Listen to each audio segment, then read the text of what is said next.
Hello friends, welcome in Uday career academy. दोस्तों, जैसा कि आपको मालूम है, हम दिल्ली पुलिस की तैयारी 2020 की तैयारी आपकी करवा रहे हैं और इस श्रृंखला में जीके के प्रश्न हम सॉल्व करवा रहे हैं, क्योंकि जीके के 50 प्रश्न आने हैं और 50 प्रश्न में से स्टैटिक जीके का पार्ट हम शुरू किए हुए हैं इस समय, और स्टैटिक जीके में हिस्ट्री पढ़ रहे हैं। तो हिस्ट्री में हमने 24 प्रश्न पिछले वीडियो में पढ़े थे और उसके बाद अगले 24 प्रश्न का हम मोस्ट इम्पॉर्टेंट जो प्रश्न है, जो परीक्षा की दृष्टि से बहुत ही इंपॉर्टेंट है, वो इस वीडियो में लेके आ रहे हैं। आप सभी लोग मेरे साथ साथ वीडियो में कमेंट करते रहिएगा, क्योंकि ये ऑनलाइन वीडियो चल रहा है और आप लास्ट में चेक कीजिएगा कितने आपके सही हैं। तो दोस्तों, शुरू करते हैं वीडियो। पहला प्रश्न लेते हैं। यहाँ पे पहला प्रश्न है, देखिए, ऋग्वैदिक आर्यों की भाषा क्या थी। तो ये इम्पॉर्टेंट प्रश्न है एक, और यहाँ पे जो 4 भाषाएं दी गई हैं, इसमें से आपको सही उत्तर बताना है। जो सही उत्तर है इसमें संस्कृत। ऋग्वैदिक आर्यों की भाषा जो थी वो संस्कृत थी। अगले प्रश्न पे आ जाते हैं। निम्नलिखित में से प्राचीनतम वेद कौन सा है। तो ये जो 4 वेद दिए गए हैं, इसमें से आप बताइए सबसे पुराना वेद कौन सा है। तो इसमें सबसे पुराना वेद जो है वो ऋग्वेद है। दोस्तों, ऋग्वेद जो है सबसे पुराना वेद है, मैं आपको बता ही चुका हूँ। और सबसे बाद का वेद अगर आपसे पूछा जाए कि सबसे नया वेद, मतलब सबसे लास्ट में जो आया, सबसे पहले ऋग्वेद आया, उसके बाद आया सामवेद नंबर 1, ये हो गया नंबर 2, और यजुर्वेद नंबर 3 पे आया, और अथर्ववेद सबसे बाद में आया। तो सबसे बाद का वेद कभी कभी पूछते हैं तो वहाँ पे आपका ऑप्शन डी हो जाएगा। तो देखिए, इसी प्रश्न से एक और प्रश्न निकल के आ गया। और कभी कभी पूछते हैं कि ऋग्वेद में कितने मंडल हैं, इसमें मंडलों की संख्या कितनी है। तो इसमें मंडलों की संख्या 10 है। 10 मंडल ऋग्वेद में होते हैं।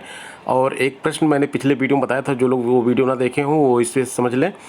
गायत्री मंत्र का उल्लेख किस वेद में है। गायत्री मंत्र, याद रखिए, गायत्री मंत्र कहाँ से है, तो ऋग्वेद से ही गायत्री मंत्र है। गायत्री मंत्र जो है ऋग्वेद से ही लिया गया है। और गायत्री मंत्र में किसको संबोधित है, तो वो सूर्य से संबंधित देवी हैं, सावित्री, उनको संबोधित है। खैर, वो तो आपसे नहीं पूछा जाएगा, खाली इतना पूछा जाएगा गायत्री मंत्र किस वेद में है, ऋग्वेद से संबंधित है। सबसे पुराना वेद कौन सा है, ऋग्वेद। याद करते चलिए, बिल्कुल ऐसा आपको पढ़ाऊंगा कि आपको ये सारी चीज़ें बिल्कुल रट जाएंगी। अब इसके बाद आते हैं, निम्नलिखित में से किस वेद की रचना गद्य एवं पद्य दोनों में की गई है। गद्य और पद्य जिस वेद में दोनों हो, तो ऐसा जो है केवल एकमात्र वेद है, और वो है यजुर्वेद। यजुर्वेद जो होता है एकमात्र ऐसा वेद है जिसकी रचना गद्य और पद्य दोनों में की गई है।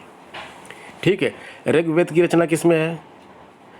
ऋग्वेद जैसे कि ये पद्य में है, ये केवल पद्य में है। यजुर्वेद जो है गद्य और पद्य दोनों में है।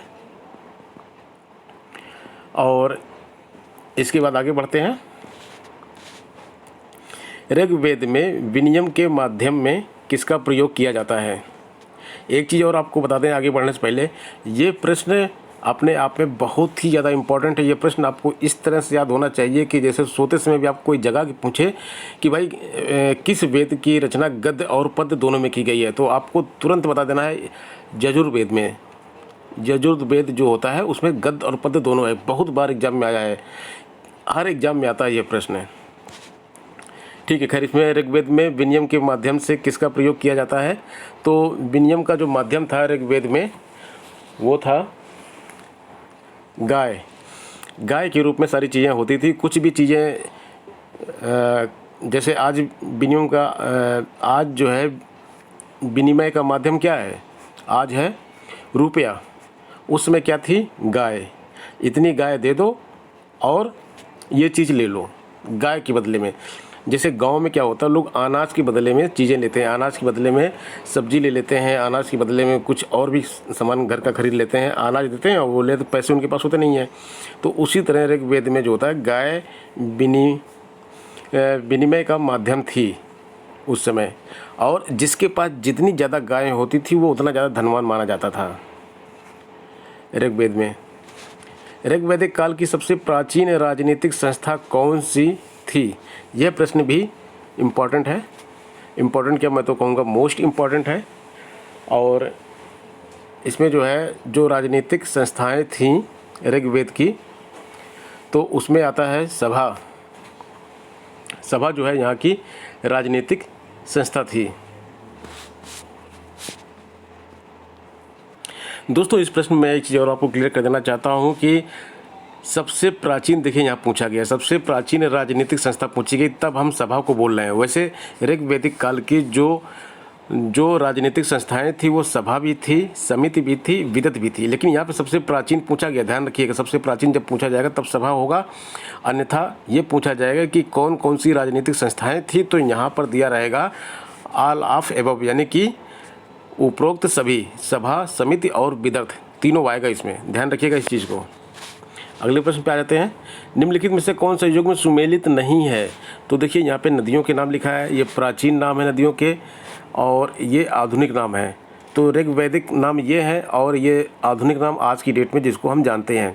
तो इसको जब हम मैच करते हैं तो क्या होता है, जो कुंभा नदी थी उसको जो है इसमें देखिए इसके सामने लिखा हुआ है सुवस्तु। कुंभा जो थी उसका आधुनिक नाम सुवस्तु नहीं है, इसका आधुनिक नाम इस समय जो है इसका कुर्रम नाम है। तो यही जो है इसका सही उत्तर है, क्योंकि ये गलत है। वितस्ता का नाम तो झेलम है ही और विपाशा का नाम व्यास है, परुषणी का नाम रावी है। ये इसका कुंभा का जो नाम होता है सही वो होता है कुर्रम। तो यहाँ पे गलत दिया गया, ये हमारा आंसर हो जाएगा डी। इस प्रश्न का आंसर डी। आगे बढ़ते हैं। उत्तर वैदिक काल का सर्वाधिक महत्वपूर्ण देवता कौन था? उत्तर वैदिक काल में सबसे ज़्यादा पूजा किस देवता की होती थी? तो किस देवता के बारे में सबसे ज़्यादा यहाँ पर सबसे ज़्यादा मतलब उनका नाम मिलता है इस उत्तर वैदिक काल में? तो इसका दोस्तों सही उत्तर हो जाएगा इंद्र। उत्तर वैदिक काल लोगों ने किस धातु की खोज की? उत्तर वैदिक काल के लोगों ने लोहा की खोज की। इसके पिछले वाले मॉक टेस्ट में मैंने बताया था कि लोहा का प्रयोग नहीं होता था, बाकी सभी धातुओं का प्रयोग होता था वहाँ पे, क्योंकि इसकी खोज जो है उत्तर वैदिक काल में हुई है, तो इसलिए इसका प्रयोग वहाँ पे नहीं होता था। भारत का आदर्श राष्ट्रीय वाक्य सत्यमेव जयते कहाँ से लिया गया है? इसको भी उसी तरह से आपको रटना है जैसे कि किसी भी समय कोई आपसे पूछे सत्यमेव जयते कहाँ से लिया गया है। सोते जगते उठते बैठते मुंडकोपनिषद। आपको तुरंत जहाँ ये क्वेश्चन सत्यमेव जयते दिखाई दे तो आपके दिमाग में तुरंत सीधे मुंडकोपनिषद आ जाए, क्योंकि मुंडकोपनिषद से ही इसको लिया गया है। और ये बहुत ही इंपॉर्टेंट प्रश्न है, बहुत बार एग्जाम में आया हुआ ये प्रश्न है। दोस्तों अगले प्रश्न पे आते हैं। देखिए अगला प्रश्न है, जैन धर्म का वास्तविक संस्थापक किसे माना जाता है? तो देखिए यहाँ पे वास्तविक शब्द जुड़ गया है, वास्तविक संस्थापक पूछा जा रहा है, तो इसका सही उत्तर हो जाएगा महावीर। वैसे जैन धर्म की संस्थापक कौन है? जिन्होंने जैन धर्म की स्थापना किसने की थी? वो है ऋषभदेव। अगर ये पूछा जाए कि जैन धर्म के संस्थापक कौन थे तो ये ऋषभदेव उत्तर हो जाएगा। और जब आपसे पूछा जाए कि वास्तविक संस्थापक कौन है, ये शब्द पूरा पूछा जाए तो महावीर होंगे। और जब केवल ये पूछा जाए कि जैन धर्म के संस्थापक कौन है तो ये हो जाएंगे ऋषभदेव। ठीक है, तो देखिए यहाँ से दो प्रश्न निकल के आ रहे हैं। और महावीर कौन थे? ये महावीर 24वें कुल 24 तीर्थकार हुए थे, तो ये 24वें तीर्थकार थे। 24वें तीर्थकार थे ये जैन धर्म के।